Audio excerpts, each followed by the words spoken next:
Okay,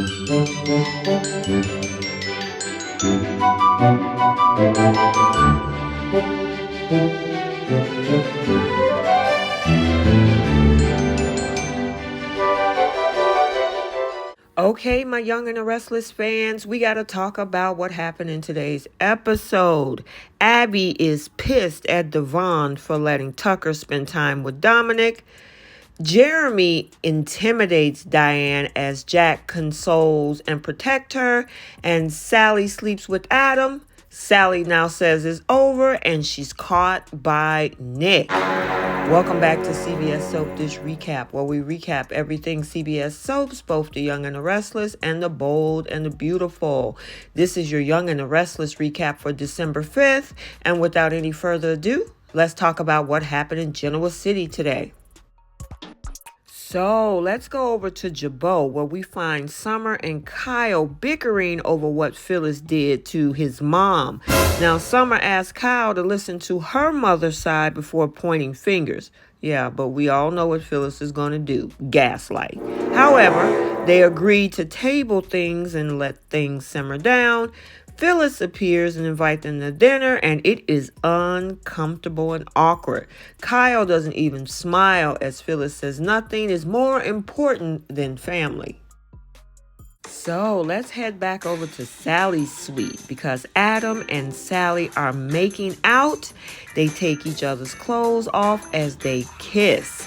He tosses the pillows from the bed, and then they're under the covers making out, and they have sex, and afterwards stare deeply into one another's eyes. However, Sally seems upset, and he tells her that this doesn't have to be the end.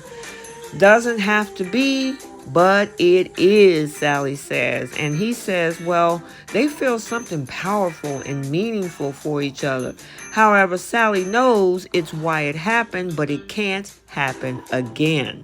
And then Sally goes on saying that she'll be grateful to him for helping her see herself in a new way. She cries and he's grimacing, but he doesn't regret a moment with Sally, neither does she. He's loving and supportive, Sally says, even though his intentions to protect her were misguided. He caresses her cheek. She said, we almost made it. Now they agree that they have feelings for one another still. They'll be okay, she assures him. They put their clothes on, and he tells her that she deserves the world. And Adam is not sorry that he couldn't give it to her. And Adam doesn't want her to settle for anything. And they kiss, and he leaves. But wait, Nick arrives to see Sally and see Adam before he walks in. He sees Sally crying and the bed covers are an absolute mess. And Nick was like, I guess this is a bad time. Ooh-wee, this is about to get real ugly. So over at Crimson Lights, we see Sharon bringing Chance some coffee, and she startles him, and he realizes that he's been sitting there for a while. Now, Sharon doesn't want to intrude, but she knows that they both lost someone and that they can confide in when Ray died, and he's sorry. Now, he can't talk about what's going on just yet. However, Sharon turns to leave, and he blurts out that he's divorcing Abby. Now, Sharon suggests that they take some time to reconsider, but Chance says that he's gone over the missteps that took him to this point, and he wonders if it had been better if they never started a relationship in the first place. Now, Sharon tries not to regret things. He agrees, you know what, you're right, and she says that this is just the end of a chapter. What is we supposed to do? She says, you know what? Take it step by step. And he loves her, but they weren't a good fit. Now, the conversation comes up about co-parenting, and Chance is not sure how it'll be co-parenting with Abby. Now, Sharon says Devon could be a great buffer. Ooh, yikes. And he was like, maybe. And then Victor strolls in, and he's narrowing his eyes at his son-in-law, and he asks if he's spoken with Abby. And Chance says, yep, I have, and he took off. And Sharon is surprised that Victor is so dismissive. Victor says Chance caused pain for his daughter. Now Sharon says, well, there might be more to this story, and you might have been a little bit too hard on Chance. And Victor was like, well, what do you know? Victor, if you found out what happened in that penthouse of Devon, on the stairs, the floor, the wall, the couch, and the stereo, I don't even think you would be thinking the same way about Chance. You need to talk to your daughter. So, back over at the Abbott estate, Jeremy Stark arrives and he is happy to see Diane. Now, Diane is clearly nervous about this man who brushes past her and wanders in the house.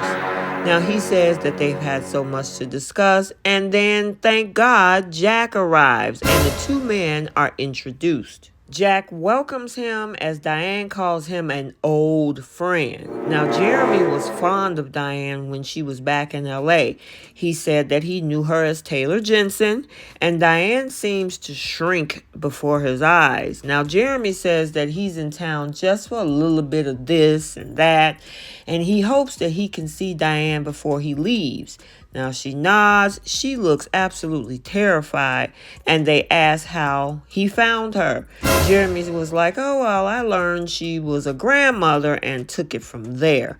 And we all know how much Diane loves family. And then he winks his eyes at her and he leaves. She have an absolute meltdown. Diane cannot believe that Jeremy just came there. He just showed up. Now, Jack holds her, and she knows he's trying to send her a message. Now, Jack says no harm will come to the family. Now, Diane thinks Ashley, Nikki, and Phyllis did this. Yeah, it was Phyllis, though. And she said those bees have gone too far. Now, over at Devon's penthouse, Tucker is reading the ABCs to his grandson, Dominic, and Devon likes seeing this. A few minutes with the cutie erases everything that's going on in the world right now. Now, Tucker asks how business is, but Devon thought, wait a minute, we agreed not to discuss that. Tucker's sorry. It was an innocent question, he says, but he never would use his grandson as a pawn. And Devon appreciates that. Devon gives the baby to Tucker, and he snuggles in. And then Abby arrives to get Dominic, and she was like, what is Tucker doing here? And she asks when she sees Tucker, especially holding the baby. Abby goes over and takes the baby from Tucker, and he starts crying. Man, Abby. Now, Devon gives him a treat, and he eats it while he cries. Tucker says that he is in love with that little guy, and he doesn't get to be around Devon when he was young, so he feels fortunate to be in their lives. Dominic stopped crying. Tucker thanks Devon and hopes that they can do it soon, with Abby's blessing, of course. Now, she gives him a half smile, and he walks out, and Devon apologizes. Now, Abby says, you know what, I'm starting to come around to the idea, but there is a lot of messy history, and she agrees to let Tucker have a relationship with Dominic as much as Tucker makes her skin crawl. Now, Devon said he's going to monitor all the interactions, and he's glad that she's there and asks how she is. And Abby tells him that her and Chance are divorcing. Why should she expect him to stay when she was the one that broke their vows? Now, over at Society, Summer finds Nick drinking alone. Now, he tells her that his dad butted into his business and he's now trying to move on from that conversation. And he notices that she's with Kyle and Phyllis and refuses to go over there.